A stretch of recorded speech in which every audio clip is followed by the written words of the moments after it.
Este tipo conduce su auto por una calle solitaria, cuando en un momento es interceptado por este otro vehículo desde donde le disparan, acabando con él en el lugar. Así comienza Gun Related. La historia comienza con esos dos tipos que conversan en una habitación de un motel. Ellos son Jack Rodríguez y Frank DaVinci. Ambos discuten sobre varias cosas, entre ellas el deseo de DaVinci de irse a vivir a Hawái, y como para Rodríguez eso se veía como algo poco probable debido a su realidad actual. En un momento Rodríguez le dice a DaVinci que ya era hora, por lo que sale de la habitación y lo deja solo. Poco después a la habitación llega esta mujer llamada Cynthia, quien es una stripper y va acompañada de ese tipo con aspecto de gángster. Cuando entran a la habitación, DaVinci trata de requisar al tipo, pero este no deja que lo haga, argumentando que no iba a dejar que un hombre lo tocara, por lo que DaVinci le pide a Cynthia que lo requise. Esta lo hace aunque no le gusta mucho la idea y verifica que el tipo está desarmado. El tipo le pide a DaVinci que le muestre lo que tiene. Este le entrega una bolsa con producto, por lo que el tipo comprueba la calidad y le pregunta que si hay más mercancía de dónde vino esa, a lo que DaVinci le responde que quizás, por lo que el tipo le dice que quizás haría más negocios en el futuro para luego pagarle la mercancía y salir del lugar. Luego de eso vemos como el tipo conduce en su auto por una calle solitaria, cuando en un momento es interceptado por otro vehículo desde donde le disparan en repetidas ocasiones, acabando con él en el lugar. El vehículo que atacó al tipo regresa a la escena para revisar que esté muerto. Aquí es cuando vemos que los atacantes fueron Rodríguez y DaVinci. Este se acerca al cuerpo para recuperar su producto y luego huyen rápidamente del lugar. Después de todo esto vemos a Cynthia llegando a su apartamento en un taxi. Allí se encuentra con el vagabundo que vive en su cuadra llamado Joe, quien estaba completamente ebrio. Cynthia le dice que debe levantarse ya que está acostado en medio de la calle y podría ser arrollado. El tipo está muy ebrio y finalmente obedece con mucha dificultad y termina acostado a un lado de la calle. Luego vemos a Rodríguez entrando a su apartamento y mientras lo hace ese tipo y su guardaespaldas lo empujan dentro del lugar mientras hacen mucho ruido, algo que molesta mucho a Rodríguez ya que no quería que sus vecinos pensaran mal de él. Aquí nos enteramos que Rodríguez tiene una gran deuda de más de $27,000 en apuestas y que su plazo de pago había expirado hace más de una semana. Rodríguez le dice al tipo que era un policía y podría hacerle la vida miserable, a lo que el prestamista le responde que él ya era un tipo miserable, por lo que no lo intimida y le dice que no lo volviera a amenazar, ya que Rodríguez solo era una basura para él. Al escuchar eso, Rodríguez intenta atacarlo, pero el guardaespaldas del tipo se interpone. El prestamista amenaza a Rodríguez, por lo que ese no tiene más remedio y le da los $4,000 que tenía, y debido a esto el tipo le da una extensión a su deuda, para luego irse del apartamento, dejando a Rodríguez muy preocupado por la situación. A la mañana siguiente vemos como la policía está registrando el lugar donde DaVinci y Rodríguez acabaron con el tipo la noche anterior. Aquí nos enteramos que ambos son detectives de homicidios y son los encargados de investigar su propio crimen, por lo que aprovechan y dicen que es un caso relacionado con pandillas. Luego vemos como al ser detective, DaVinci ingresa sin ningún inconveniente a la sala de evidencias de la estación de policía y devuelve el arma que había tomado prestada con la cual cometió el crimen, para luego dirigirse a su escritorio donde le dice a Rodríguez que gracias a lo que habían hecho la noche anterior estaba cada vez más cerca de su sueño de vivir en Hawái. Ambos siguen hablando, pero en un momento llega el capitán Henderson y les pregunta si ellos eran los encargados de la investigación del crimen del tipo de la noche anterior, a lo cual ellos le responden que sí porque era su jurisdicción. Por eso el capitán les pide que lo acompañen a su oficina, ya que debía contarles algo importante. Al ingresar a la oficina del capitán, los presenta a ambos con el agente Richard Sims, quien trabaja para la DEA y les dice que él está interesado en su caso. Sims les pregunta si ya tienen el nombre de la víctima, a lo que Rodríguez dice que estaban esperando las huellas. Sims les dice que el nombre de la víctima era Lionel Hutt, quien era un agente de la DEA que trabajaba encubierto, algo que los agentes DaVinci y Rodríguez no sabían. Sims les cuenta que el agente Hutt estaba investigando un caso de distribución de producto, pero cada dealer que investigaba acababa muerto,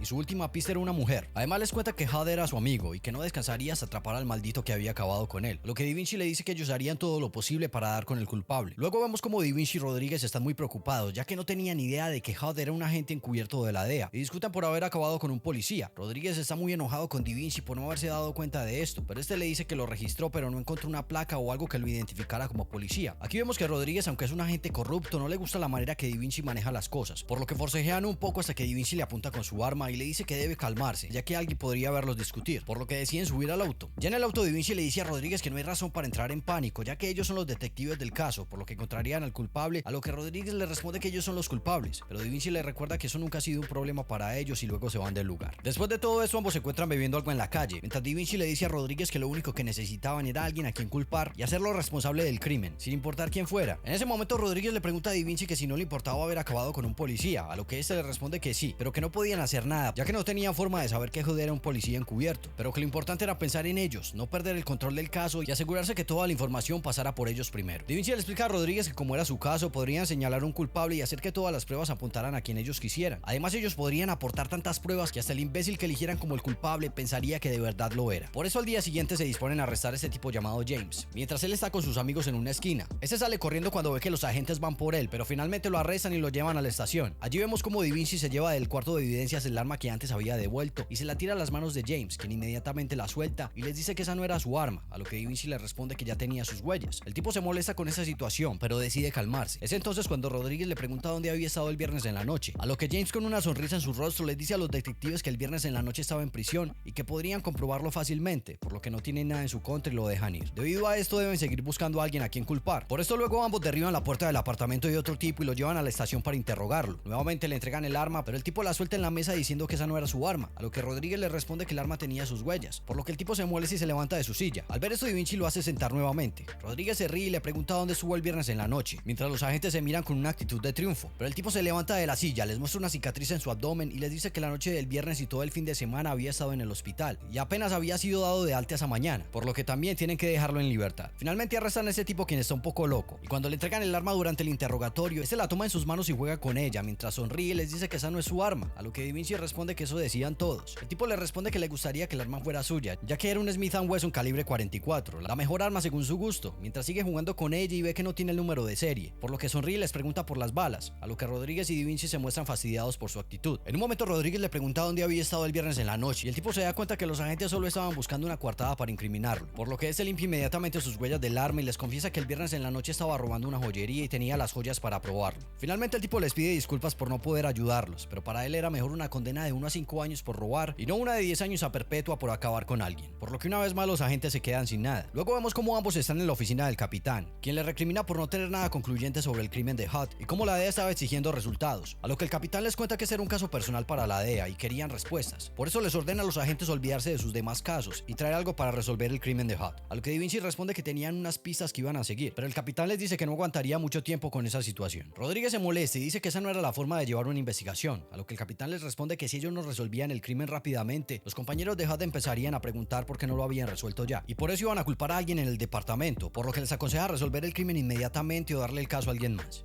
Luego vemos cómo Da Vinci va a buscar a Cynthia al club donde trabaja, y luego pasan el rato juntos. En un momento Da Vinci está muy pensativo, por lo que Cynthia le pregunta si piensa en lo que ellos dos tienen, a lo que Da Vinci le responde que no estaba pensando en eso, algo que molesta a Cynthia, ya que ella sí sentía algo especial con él, aunque era un hombre casado. En ese momento Da Vinci se da cuenta que Cynthia se molestó con su respuesta, y le dice que para él el amor era importante, pero consideraba que era más importante la lealtad, porque se trataba de respeto, y él era leal a ella y a su compañero, ya que a este le confiaría hasta su vida. Cuando Da Vinci sale del apartamento de Cynthia, se asusta al escuchar ruidos en los arbustos del edificio, por lo que saca su arma, pero se da cuenta que solo es un vagabundo totalmente ebrio, por lo que le grita que se vaya y guarda su arma. Mientras camina hacia su auto se voltea para mirar al vagabundo y es entonces cuando tiene una idea, por lo que va a su auto, toma la 44 con la que había acabado con el agente Hutt y se acerca al vagabundo para poner el arma en su bolsillo, mientras le pregunta qué había hecho el viernes en la noche. Luego vemos cómo Da Vinci lleva al vagabundo en su auto, mientras intenta que responda cómo se llama. Este está muy intoxicado por alcohol, pero logra responderle con dificultad que su nombre era Joe, a lo que Da Vinci le pregunta de dónde había sacado el arma que tenía en su mano y por qué antes la tenía en su bolsillo. Además le dice que seguramente la tenía para su protección, pero Joe se ve muy confundido con la situación y le responde que no sabía, a lo que Da Vinci le dice que todos debían tener un arma para su protección y más un hombre como él que vivía en la calle. Aquí vemos como Da Vinci lleva a Joe a la escena del crimen de Hutt, donde lo manipula y le dice que recuerde que en ese lugar había cometido el crimen, pero Joe está muy ebrio para comprender qué estaba pasando. Luego de eso, Da Vinci lleva a Joe a un lugar donde junto con Rodríguez le muestran fotografías de Hutt, su auto y la escena del crimen, diciéndole a Joe que debía recordar lo que había hecho. Joe no presta atención a lo que dice Da Vinci, así que en un momento Rodríguez trae una botella de licor y la coloca cerca de Joe, mientras Da Vinci le repite que le dará la botella solo si recuerda que él había sacado su arma y disparado contra el auto de Hutt porque tenía mucho miedo de que este lo lastimara para luego huir corriendo del lugar. Finalmente le pregunta a Joe dónde tiene el arma con la que le había disparado a Hutt. Aquí Joe saca el arma de su abrigo, por lo que le entrega la botella y finalmente se termina repitiendo y creyendo totalmente la historia que los agentes quieren que confiese. Después de esto, Da Vinci y Rodríguez disparan un par de veces con la mano de Joe poniendo sus huellas en el arma y lo obligan a firmar su confesión aceptando los cargos. Esa tarde Da Vinci visita a Cynthia. Este le cuenta que el tipo que ella había llevado a la reunión estaba muerto, por lo que Cynthia se preocupa y le pregunta si alguien sabía de ellos, a lo que Da Vinci le dice que no tenía nada para relacionarlos con la muerte del tipo. Además, ya habían atrapado al culpable del crimen, pero necesitaba que ella se hiciera pasar como testigo y señalar al sospechoso en una ronda de reconocimiento para poder enviarlo a prisión. Al llegar a la comisaría, Rodríguez y Da Vinci le dicen a Cynthia cuál es el tipo que debe señalar. Esta no está muy convencida de hacerlo, pero Da Vinci le dice que era solo un momento y no tenía que hacer nada más. Pero cuando Cynthia ve al tipo que debe señalar como el culpable, se da cuenta que es Joe y le dice a Da Vinci que no podría hacerlo porque lo conocía. Pero este se molesta Vinci la obliga a señalarlo como el culpable, por lo que ella lo hace y sale de la sala, pero ambos la persiguen y la obligan a firmar un papel con su declaración. Ella se molesta, ya que Da Vinci le había dicho que solo debía señalar un sospechoso, pero este la manipula y ella termina firmando, por lo que se va de la comisaría muy molesta. Al ser señalado por un testigo, Joe es llevado a la cárcel, mientras vemos lo mal que Cynthia se siente por haber señalado a Joe, ya que para ella él era un hombre inofensivo que no era capaz de cometer un crimen. Da Vinci y Rodríguez le presentan el informe de lo sucedido junto con la confesión firmada al capitán y a los agentes de la DEA, pero el agente Sim se pone furioso al darse cuenta que su amigo había muerto a manos de un vagabundo ebrio. Uno de los agentes de la DEA les pregunta si ellos habían hecho las pruebas de balística para verificar que el arma era la misma, a lo que Rodríguez le responde que el crimen se había cometido con una Smith & Wesson calibre 44 y que a Joe le habían encontrado una 44 igual, por lo que no eran necesarias las pruebas de balística. Aquí vemos cómo a Joe les ha asignado un abogado, pero cuando este llega a visitar a su cliente a la cárcel, lo encuentra en una crisis por abstinencia de alcohol, por lo cual es trasladado al hospital, donde el doctor le dice que estaba muy intoxicado, pero podría intentar hablar con él. El abogado se presenta como Elliot Goff, pero Joe está tan mal que no puede responder a sus preguntas. Al mismo tiempo vemos como Da Vinci y Rodríguez están en el juicio de otro de sus casos, donde están juzgando a un psicópata llamado Clyde David Donner por haber acabado con una pareja disparándoles y prendiéndoles fuego mientras seguían con vida. Durante el juicio el tipo les hace señas a los detectives, mientras ambos se burlan de él porque lo van a condenar a la silla eléctrica, dado que su caso tenía todas las pruebas necesarias para hacerlo. Pero en un momento vemos como uno de los agentes de la fiscal encargada se acerca a ella y le informa que el arma con la cual cometió el crimen Donner, una Smith & Wesson calibre 44, se había extraviado del almacén de evidencias de la policía, lo que ocasiona que se suspenda la audiencia y que la fiscal increpe a los detectives sobre la pérdida de evidencia crucial para encarcelar a Donner, ya que sin el arma no tenía ningún caso en su contra. Al salir de la oficina de la fiscal, Rodríguez está muy enojado por haber usado la misma arma con la que Donner había cometido el crimen para acabar con el agente encubierto, pero Da Vinci le dice que no le podía echar la culpa a él, ya que se suponía que el acabar con ese tipo era solo otro caso de pandillas, a lo que Rodríguez le pregunta cómo van a explicar que dos asesinos en custodia tenían la misma arma, pero Da Vinci le dice que los que cometieron el error fueron los encargados de las evidencias y que solo debían conseguir un arma nueva, por lo que se ven obligados a comprar un arma idéntica en el mercado negro, y Da Vinci la deja nuevamente en el almacén de evidencias. Luego vemos como el abogado Elliot se entrevista nuevamente con Joe, quien se encuentra más lúcido. Aquí Elliot le pregunta cuál era su nombre, ya que había sido reseñado como Joe Doe, a lo que Joe responde que ese era su nombre, pero no recordaba su apellido. Elliot le pregunta por su familia o amigos, pero este no recuerda nada, por lo que a Elliot le parece extraño que no recuerde nada de su vida, pero sí recuerda haber cometido el crimen. Días después, Da Vinci está declarando en el juzgado, ya que él realizó el arresto de Donner. En ese momento la fiscalía presenta un arma Smith & Wesson calibre 44, con la cual Donner había atacado a Da Vinci y utilizaba en el crimen hacia la pareja con la que había acabado. La fiscal le entrega el arma al juez, quien se lo entrega al encargado de las evidencias en el juzgado. En ese momento Donner observa el arma y comienza a gritar que esa no era su arma e intenta tomarla mientras golpea a los oficiales del juzgado hasta que es controlado por ellos. Luego vemos como Rodríguez y Da Vinci discuten en el baño del juzgado. Rodríguez le dice que sin el arma Donner saldría en libertad, pero Da Vinci le dice que no le importaba, ya que en ese momento solo importaban ellos. Rodríguez le dice que si dejan libre a Donner, ese volvería a acabar con alguien más, a lo que Da Vinci le dice que no entendía cómo Donner pudo saber que esa no era su arma, por lo cual debían ir nuevamente al almacén de evidencias e intercambiar las armas. Pero cuando llegan a la estación de policía se encuentran con que debido al escándalo por la pérdida de la evidencia ya no se le permitía a nadie ingresar al almacén sin autorización, lo cual arruina sus planes, por lo que se molestan mucho. Después de esto, Joe es llevado ante el juez por primera vez. Aquí el abogado le dice al juez que le gustaría declarar a su cliente no culpable por razones de salud mental, pero Joe le dice que él era culpable ya que había firmado su confesión, a lo que el abogado le dice que no se preocupe, que él se encargaría de todo. La fiscal le dice al juez que Joe se quiere declarar culpable y que deben dejarlo hacerlo, pero el abogado presenta la evaluación psiquiátrica de Joe, por lo que el juez acepta revisar el informe y tomar una decisión sobre el caso. Al mismo tiempo, Rodríguez y Da Vinci se encuentran en un bar hablando y Da Vinci le dice que una vez el caso de la DEA terminara, ellos estarían bien, a lo que Rodríguez le dice que deben parar todo lo que estaban haciendo, pero Da Vinci le dice que todos los hombres con los que habían acabado solo eran diles que no valían nada para la sociedad y no tenía nada malo acabar con la basura. Al día siguiente vemos cómo Donner es declarado inocente por falta de pruebas. Además de esto, Rodríguez y Da Vinci se enteran que Joe será llevado a juicio, algo que los inquieta mucho. Más tarde en la noche, Cynthia va a la comisaría buscando a Da Vinci, ya que la habían llamado a declarar en el juicio de Joe, por lo cual tiene mucho miedo y le recrimina a Da Vinci, ya que le había dicho que solo señalaría al tipo y nada más, pero este le dice que no tiene nada de qué preocuparse, ya que le diría todo lo que debía decir. Al día siguiente el abogado visita a Joe para repasar su juicio, pero Joe le dice que él debe pagar por su crimen, ya que había acabado con un hombre, lo que sorprende al abogado, quien se da cuenta que este es un buen hombre que simplemente estaba confundido. Después de todo esto, Rodríguez y Da Vinci están muy preocupados por Cynthia, ya que ella puede arrepentirse, a lo que Da Vinci le dice que nadie le creería una stripper, pero a Rodríguez le preocupa que ella los delate y los relacione con el crimen de la gente, pero Da Vinci le dice que si eso pasaba acabarían con ella, algo que molesta a Rodríguez, ya que él no quiere acabar con nadie más y le dice a Da Vinci que no puede ir acabando con todo el mundo, pero este le asegura que ese sería su último recurso. Al mismo tiempo, Cynthia es contactada por el asistente de la fiscal y le informa que pasaría por su casa para hablar con ella sobre el caso, por lo que esta se asusta y decide huir de la ciudad. Más tarde ese día, Da Vinci llega al apartamento de Cynthia, pero ve que ella escapó y al salir de allí se encuentra con el asistente de la fiscal, quien lo interroga por estar dentro del apartamento de la testigo. Da Vinci le responde nervioso que estaba investigando su caso, pero el asistente de la fiscal no le cree mucho. Al volver a la oficina de la fiscal, el asistente de esta le cuenta que la testigo no estaba en su apartamento, por lo que deducen que esta huyó Roy estaba ocultando algo. Al mismo tiempo, Da Vinci va donde este tipo llamado Manny, quien es un cazarrecompensas, y le paga para que busque y encuentre a Cynthia en menos de 2 días, ya que esta debía testificar en un juicio y había escapado. Aquí conocemos al señor Arthur Baylor, quien es uno de los abogados más prestigiosos de la ciudad, y llega a esta lujosa mansión a visitar a uno de sus clientes llamado Nathan McCall. Arthur ha sido el abogado de la familia durante mucho tiempo, y luego de saludar a Nathan, le muestra una foto en el periódico en la cual sale Joe, y aquí nos enteramos que Joe no era un vagabundo sin familia, sino que en realidad era William McCall, hermano menor de Nathan, quien había desaparecido 7 años atrás. Al descubrir esto, Baylor visita al abogado de Joe, quien se sorprende al verlo, ya que Baylor era un abogado muy importante. Baylor le dice que deben hablar sobre su cliente, por lo que luego ambos van a visitar a Joe, y cuando este ingresa a la sala, Baylor lo llama por su verdadero nombre, William McCall, y el tipo al escuchar esto reconoce que será su nombre. Por estos días después en el juicio de Joe, la fiscalía ve llegar al abogado Baylor y no entiende qué hace una persona tan importante como él defendiendo un vagabundo. Pero momentos después este le explica al juez y a todos los presentes que Joe en realidad era William McCall, un miembro de una poderosa familia quien había desaparecido años atrás y que iba a ser representado por él de ahora en adelante para demostrar su inocencia, por lo cual le pide al juez más días para poder preparar mejor su caso. Momentos después vemos como los agentes se enteran que Joe en realidad era el miembro de una familia adinerada y solía ser un exitoso doctor que ayudaba mucho a las personas. Al saber esto, Rodríguez se siente peor, ya que habían inculpado a un buen hombre. Además se enteran de que el tipo había desaparecido luego de que sus hijos y su esposa murieran en un accidente de tránsito. Al saber todo eso, los agentes se preocupan, debido a que todo podría ir en su contra, ya que Cynthia podría relacionarlos con Joe, por lo que Rodríguez acepta que deben acabar con ella. Momentos después, Da Vinci vuelve donde el cazarrecompensas al que le pagó para encontrar a Cynthia, pero este le dice que según la hermana de esta, unos policías se la habían llevado con ellos. Al saber esto, ambos la buscan por todas las estaciones de policía de la ciudad, pero no la encuentran y creen que Manny les había mentido, por lo que Da Vinci vuelve a su oficina y lo golpea por haberle mentido. Al día siguiente, Da Vinci y Rodríguez testifican en el juicio de William, pero Rodríguez está muy nervioso al responder las preguntas sobre el testimonio de Cynthia, lo cual le preocupa mucho a este, quien cree que no lo hizo bien, pero Da Vinci lo calma y le asegura que todo saldrá bien para ellos. Al mismo tiempo en la cárcel, William habla con su compañero de celda, quien le pregunta si en realidad había sido un doctor. Este le responde que sí, y vemos cómo él había terminado en las calles debido a que se sentía muy culpable, ya que había engañado a su esposa con una enfermera del hospital, y cuando esa se dio cuenta del engaño tuvieron una fuerte discusión, por lo que ella tomó a los niños y salió en su auto muy molesta. Pero unas cuadras más adelante lastimosamente murieron en un accidente de tránsito, y William cree que todo eso fue su culpa y debe pagar por ello. Esa noche la oficina de la fiscal recibe una llamada donde les dicen que encontraron a Cynthia, por lo que ella se presenta en el juicio de William. Al verla se la reconoce y le dice a sus abogados que ella vivía en el edificio al lado del callejón donde vivía. La fiscalía le pide que relate su testimonio, a lo cual ella relata que se encontraba fuera de una tienda cuando escuchó los disparos y vio a Joe corriendo con un arma. Luego es el turno de Baylor para interrogarla y le pregunta a Cynthia cuál era el castigo por decir mentiras en la corte, y ella le responde que el castigo por mentir en la corte era la cárcel. Al dejar esto claro, ese comienza a hacerle preguntas sobre su testimonio y se percata que la mujer podría estar diciendo mentiras, por lo que la presiona con preguntas sobre Joe, lo cual la confunde y finalmente se quiebra, reconociendo que conocía a Joe porque era un vagabundo que vivía al lado de su edificio. Baylor le pide que diga toda la verdad y le pregunta quién estaba protegiendo, pero ella se niega a hablar, por lo que el juez le recuerda que si no respondía a las preguntas la tendrían que arrestar por desacato, y como la mujer no dice nada, finalmente es llevada a la cárcel. A Rodríguez y Da Vinci les preocupa que Cynthia termine abriendo la boca, por lo que Da Vinci le dice a Rodríguez que consiga un arma para acabar con ella, mientras él vuelve de donde Manny y le da dinero para que pague la fianza de Cynthia y asegurarse de que salga esa misma noche de prisión. Luego pasa por Rodríguez, quien le dice que está muy preocupado por esta situación. Al mismo tiempo vemos cómo Manny saca a Cynthia de la cárcel. Ella le pregunta quién había pagado su fianza, pero él no le quiere decir nada y le hace entender que lo mejor es irse con él, ya que por algo la querían libre, y finalmente ella decide irse con él muy molesta. En el auto, Rodríguez y Da Vinci discuten sobre todos los tipos con los que habían acabado, mientras Rodríguez le dice que está harto de toda esa situación y se dirigen a un callejón donde Da Vinci baja del auto para tomar un poco de aire, pero a este en realidad le preocupa el comportamiento de Rodríguez, quien le confiesa a Da Vinci que le debe mucho dinero a un prestamista peligroso y le sugiere que debían huir de la ciudad mientras podían. Da Vinci cree que la actitud de Rodríguez es muy sospechosa, por lo que saca su arma, le apunta y le pide que se quite la camiseta para ver si no tenía un micrófono. Debido a eso, los dos tipos discuten y Rodríguez se indigna y se molesta porque Da Vinci no cree en él. La situación es tensa, pero unos momentos después, este decide bajar el arma y se disculpa con su compañero. Mientras entran al auto, Da Vinci continúa disculpándose y le dice a Rodríguez que se sentirá mucho mejor cuando acaben con Cynthia, pero en un momento este baja la guardia y Da Vinci se abalanza sobre él para registrarlo y finalmente descubre que tenía un micrófono escondido y se enfurece demasiado al ver la traición de su compañero. En medio de todo esto, Rodríguez le dice que estaban perdidos, ya que Sims lo sabía todo, por lo que no le importaba si acababa con él en ese momento. Da Vinci piensa acabar con Rodríguez, pero finalmente no puede hacerlo y lo hace bajar del auto para luego irse del lugar. Luego vemos como Rodríguez vuelve a su apartamento y se encuentra muy afectado por lo sucedido con Da Vinci. Por eso tira la grabación del auto y destruye algunas cosas por su frustración, y en ese momento se ve que el prestamista y su guardaespaldas se encuentran dentro de su apartamento.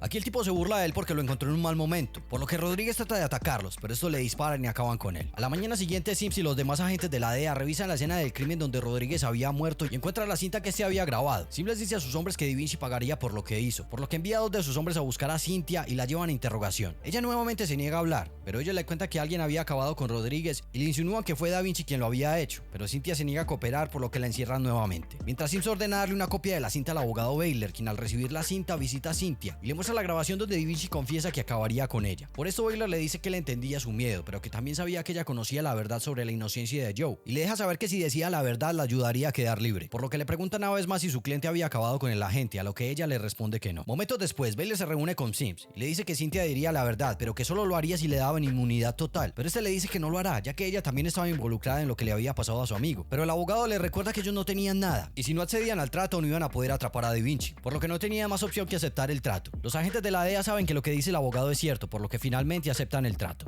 Por eso Cynthia declara todo lo que sabía sobre las actividades de Da Vinci y Rodríguez, por lo que William recupera su libertad y vuelve a rehacer su vida como doctor. Todo esto mientras Da Vinci se encuentra prófugo de la justicia. 4 meses después, Cynthia llega a su apartamento después de haber trabajado en el club, y en un momento es atacada por Da Vinci, quien ha estado huyendo de la policía y le exige dinero. Ella le entrega todo lo que tiene y discute con él, quien le recrimina por ser desleal y haberlo traicionado. Ese está muy molesto y le dice que no podía dejar pasar esto, por lo que decide disparar e irse del lugar, mientras cree que acabó con la mujer, pero momentos después nos enteramos que solo fue una herida en el hombro mientras es ingresada al mismo hospital donde estaba trabajando William. Finalmente Da Vinci toma el dinero que le robó a Cynthia, vuelve de donde Manny y le dice que necesitaba un auto con un conductor discreto para poder escapar de la ciudad. Por eso unas horas después al sitio llega un auto de lujo, pero como Da Vinci no confía en nadie, obliga a Manny a ir con él hasta el auto, para asegurarse de que no era una trampa. Allí le entrega el dinero a Manny y se va del lugar. Ya en el auto Da Vinci cree que se salió con la suya y podría irse tranquilamente de la ciudad, y le dice al chofer que lo más importante en la vida es mantener un buen humor. Pero en ese momento el chofer se voltea y le dispara a Da Vinci, acabando con él. Y es aquí donde vemos que la persona que conducía el auto era el psicópata de Donner, quien se ríe por haber acabado finalmente con Da Vinci.